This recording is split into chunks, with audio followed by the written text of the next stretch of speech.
everybody, and welcome to another edition of Community Works. I'm Bernadette Welsh, your host. Each one of our shows highlights a local nonprofit agency in our community. Our goal is to educate you, our viewers, about the great work that's going on all around us every day by local agencies and their supporters, because when people help their neighbors, everybody benefits.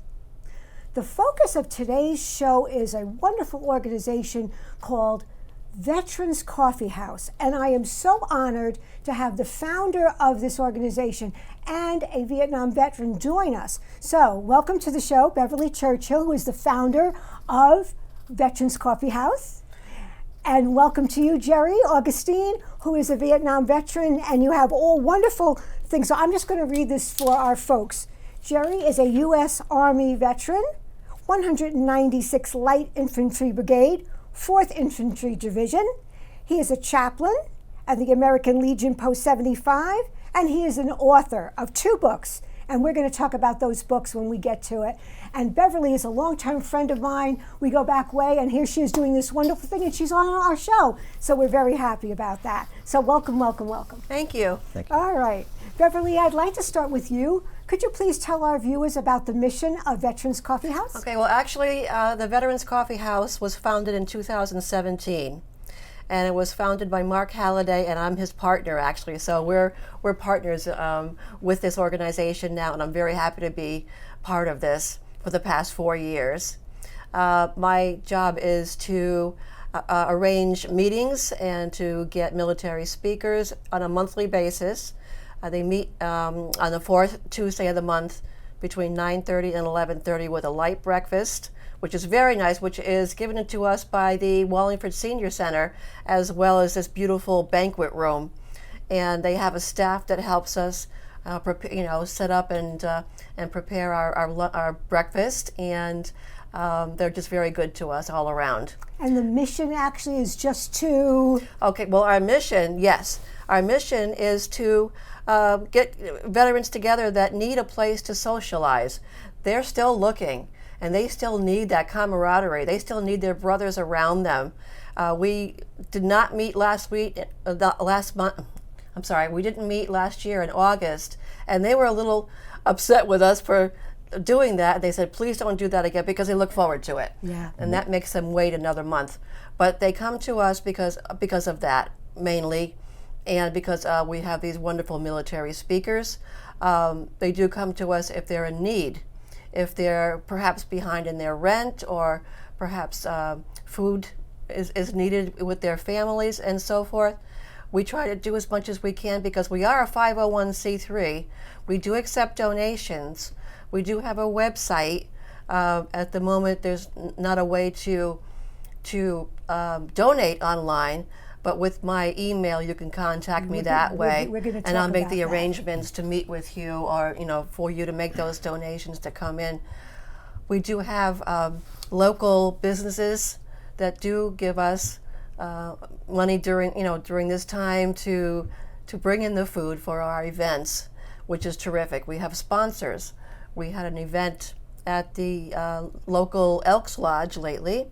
We were celebrating they were celebrating their 50th anniversary of the end of the Vietnam War. And that's all around the country, not just here, not just in Wallingford. All VFWs in the United States this year are celebrating this in some form or some matter. We had 132 attendees, 132 veterans.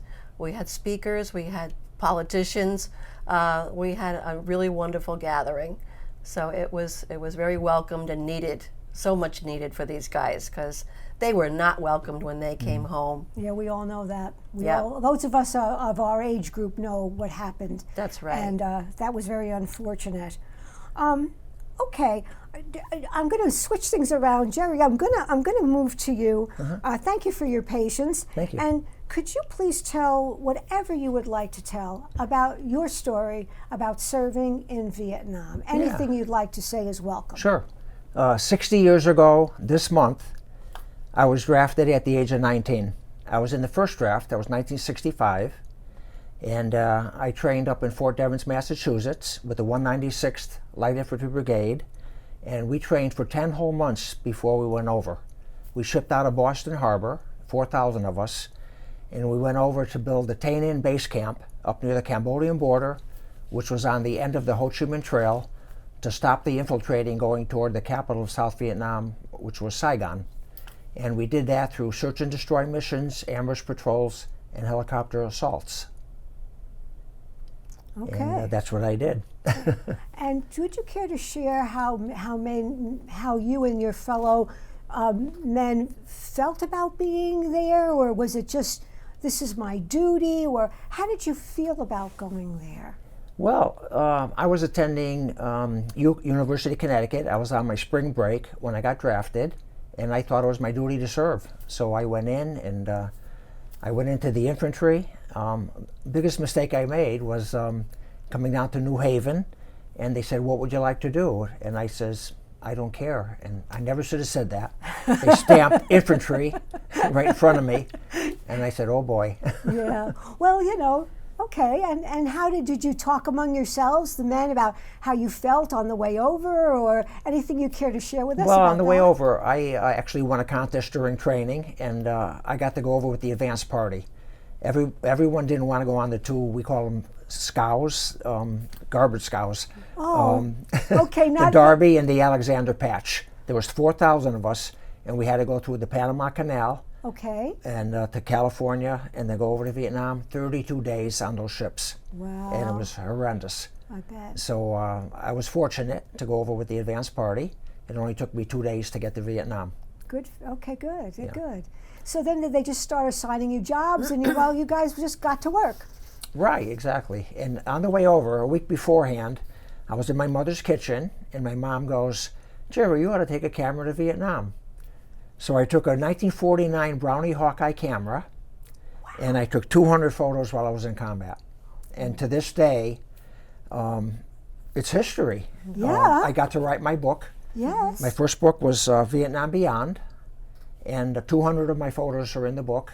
And I was talked into writing my book by I attend the vet center in Hartford, Connecticut. You tell me that story. You told me that story before the show, how they Yes. finally got you to write your book. Right. So a fella, George Irizarry, he was a Puerto Rican inductee in the Army, and actually he served in Vietnam at the same time I did, but he was in the Central Highlands. He was a little bit north of where I served. He saw combat, and I met him during the vet center, and he says, "Jerry," he was listening to my stories. I started to open up. I never would before that. And he said, "Jerry, you ought to write a book. You ought to write a book." I said, "Okay, George, I will." And for 6 years, I put him off. COVID came, and I got a letter in the mail with a $20 bill in it, and it says, "Jerry, I'm the first buyer of your book. I'm buying your book." And I says, "I have to write my book." So I bought a computer, and during COVID, I buckled down and I wrote my book. Excellent. That's how it came to be. Okay. So, all right, I'm going to come back Sure. to you, but I'm going to get Beverly back in here. Beverly, you mentioned your co-founder, but how did you decide that you were going to get involved with Vietnam veterans or veterans in general? Right. I grew up in Wallingford and left one after I got married, but came back just about 4 years ago, and not knowing what I really was interested in or doing at the time. A flyer came in the mail from the senior center saying that there was a group called the Veterans Coffee House with a speaker that day, and I said, "Gee, I think I'll look into it," and I'm so glad that I did. The speaker that day was Bob Lombardo.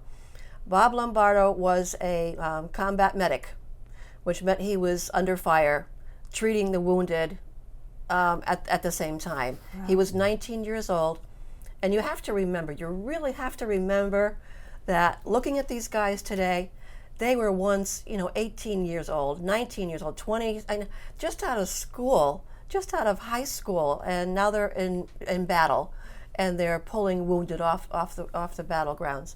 Bob Lombardo was extremely graphic and interesting, and so interesting that I just knew I had to be part of it because I really didn't have any idea what these fellows went through. My brother did serve in Vietnam, but he was not infantry. He flew Navy, so he wasn't on the ground. But when I heard this story from Bob, and Bob and I are still friends today, he was our guest speaker at the luncheon that I just mentioned a little bit ago at the Elks Lodge. He was my #1 guy, and I said, I would not be here today if it wasn't for you.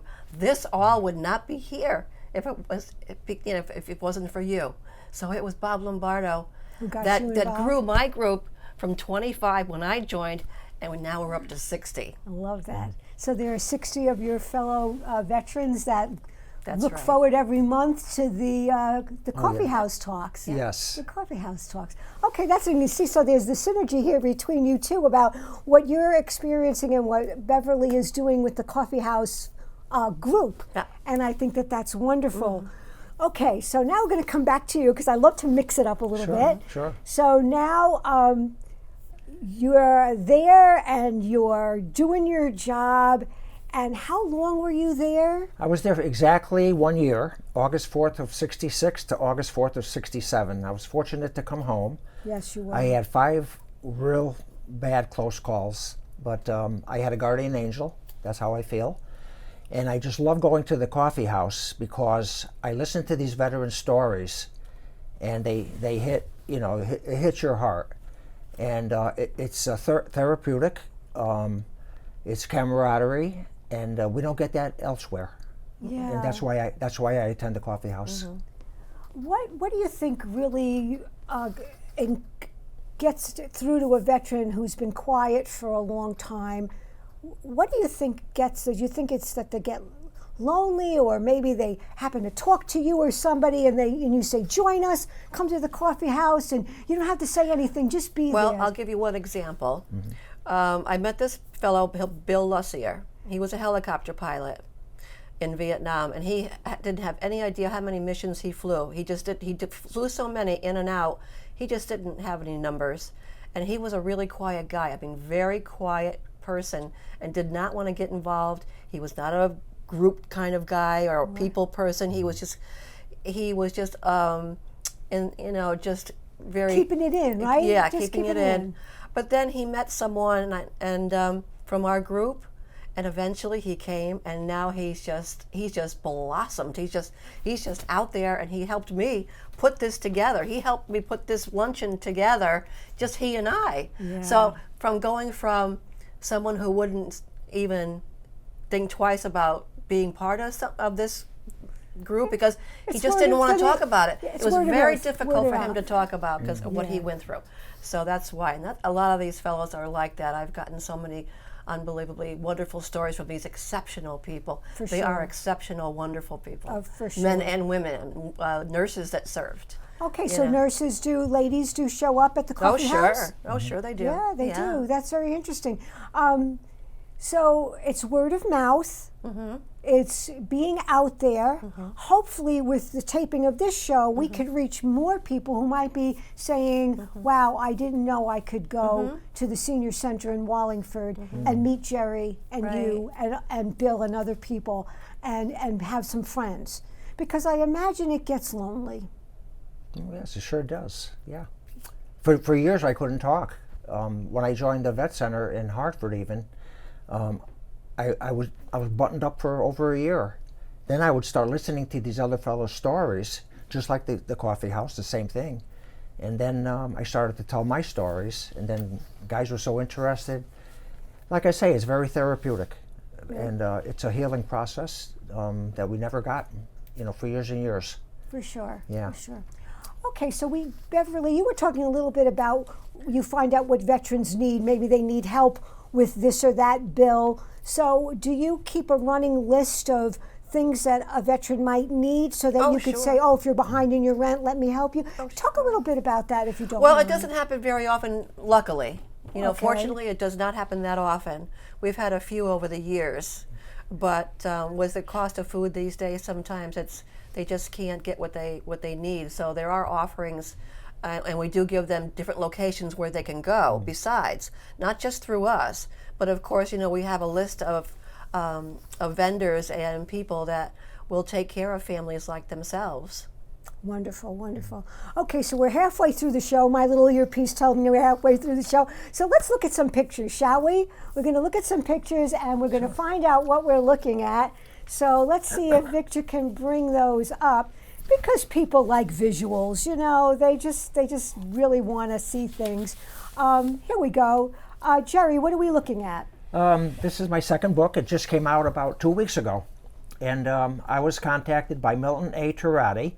He's a retired lieutenant colonel, and he's written 163 books, and I am the 164th book. And he interviewed me over the phone for the past 2 months, and he's really an amazing man. And my heart goes out to him. And it's a biography of me, and I'm very proud of it, being my second book, and he doesn't hold anything back. And that is a picture of me and when I was 21 years old, in the jungles of Vietnam. I was 90% of the time I was in the jungle. Right. And I've had some wickedly close calls. Close calls. Yeah. So you were saying to me he would talk to you for 20 minutes, ask you a question, hang up, and then next day call you again and have some other questions. And then have another chapter made. Another chapter. Yes. And then you, of course, approved everything that he wrote. I had to. And then I had to edit it, proofread it. Yes. Before it went to print. Before it went to print. Yeah. Okay, that's wonderful. Okay, what other pictures do we have to show our audience? What are we looking at here? Okay, this is my wife, Betty. I met her during our kayaking, which I founded 5 years ago. It's called Elks Veterans Kayaking now. Elks number 771 gives us a grant to run this for the whole summer season. Yes. And we help out disabled American veterans and their families to have a better lifestyle. We have a barbecue every Thursday morning at Lake Besic in Middlefield. Okay. We start off with, it's in Middlefield? Yes. Neil's Donuts in the morning are donated with coffee. We have coffee. And then we have a full barbecue for them, all totally free. Wow. And it's really wonderful. Okay. Yeah. That's great. And let's take a look at another picture. Okay, what is this? And that is our little clubhouse we have. And it's at Rover's Lodge at Lake Besic. And it's a veteran that I was in Vietnam with. He was on the other side of the Mitchell and Rubber Plantation. Okay. In Company A, and I was in Company C. And we met years later. We didn't know this. Wow. And he donates his property to us every Thursday morning through the summer to run this. It's really wonderful. That is fabulous. That's fabulous. And this must be another shot of the same location? Yes, and those are the kayaks all lined up. Everything's been donated, and it's wonderful. Even the women at the Emblem Club, which is part of the Elks, right. They donate their time and they bring their own salads, and wow. It's all donated. And I love it. I love it. And it's really a wonderful time. And there's another what view people of the get lake. out of it. Yeah, that's a view of the lake. Yeah. And these are veterans that all help out.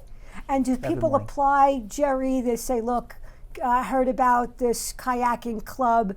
They just apply, or they could just show up? They can just show up, and maybe only about 12 or 15 will go out. Okay. But the rest is camaraderie. Okay. And they sit down and talk. Yeah. And like you said, if we have a rainy day, they really miss it. They miss it. 1 week, and then we have to go the next week. Yeah, well, I'm sure Beverly made many apologies, I'm sure. Oh, that's great. That's wonderful. Thank you for sharing those photos with us, because, again, it gets us to talk about the kayaking program, and now people know about that. Sure. I think that's great. Okay, so, Beverly, we talked a little bit about the website. I know you're working on it. We're going to show at the end of the program, we're going to show some places, but people should just check it out. If they Google Veterans Coffee House, will it bring them to it? It will, but again, there are other organizations called Veterans Coffee House of Danielson, Willimantic. There are several in Connecticut, not every town, but there are a few besides. It's not a exclusive name for us. Okay. Veterans Coffee House is used elsewhere. So should they put in /Wallingford? No, it's Veterans CH. Right. Wallingford, WLFD.com. Got it. Veterans CHWLFD.com. We'll make sure we add that to the thing, even though it's not there now, so folks can know about that. Okay, so that's very good about the website. And we were talking again before the show Beverly about people that want to contribute. And right now, it's come to a meeting, listen to a speaker, contact you. We're going to give your email address so that if people want to interact and learn more, they know how to do that. Because I am sure after people watch this show, going to get a lot of people excited, especially in our age group. Because we do remember the disrespect. Sure. And now we have all come around to say, we are sorry.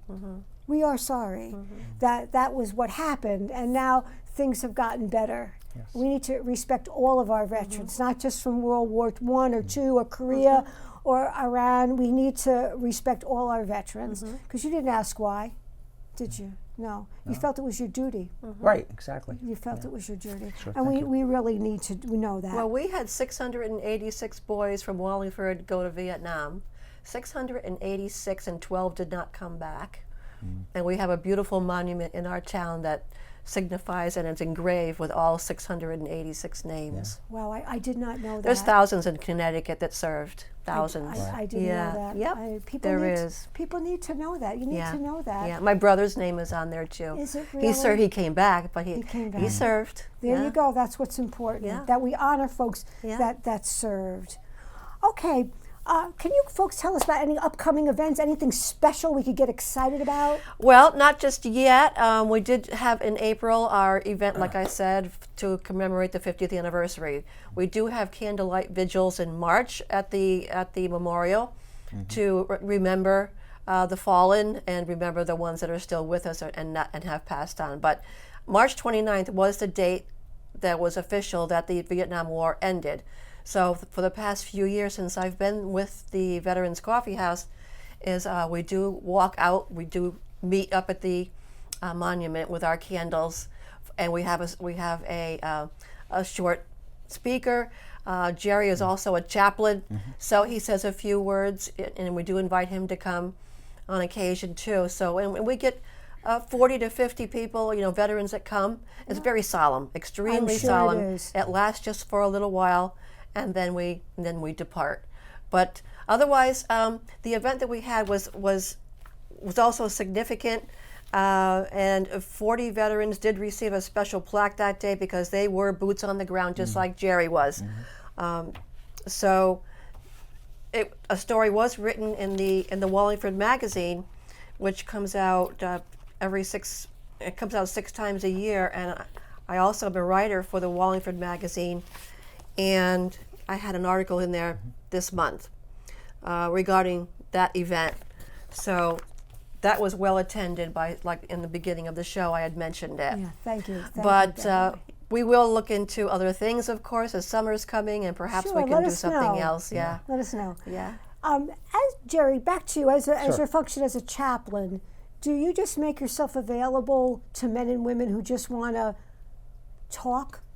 Or do you give blessings? Or what does a chaplain Well, do? I was appointed chaplain, and I don't know why, but Oh, I think because you're so but charming. I'm a chaplain of 5 veterans organizations now, and I give the invocations and the benedictions at the State Cemetery, Okay, and during Memorial Day and Veterans Week. okay. I gave the invocation and the benediction June 11th of 2021 at the Agent Orange Monument, which is national, up in Andover, Connecticut.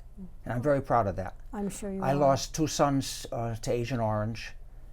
One committed suicide in 2014. He was 38. And I just lost my second son April 5th of this year. I'm so sorry. My eldest, because of Agent Orange, which we got sprayed there. And that's what I talked about this morning at the West Haven VI with Senator Blumenthal.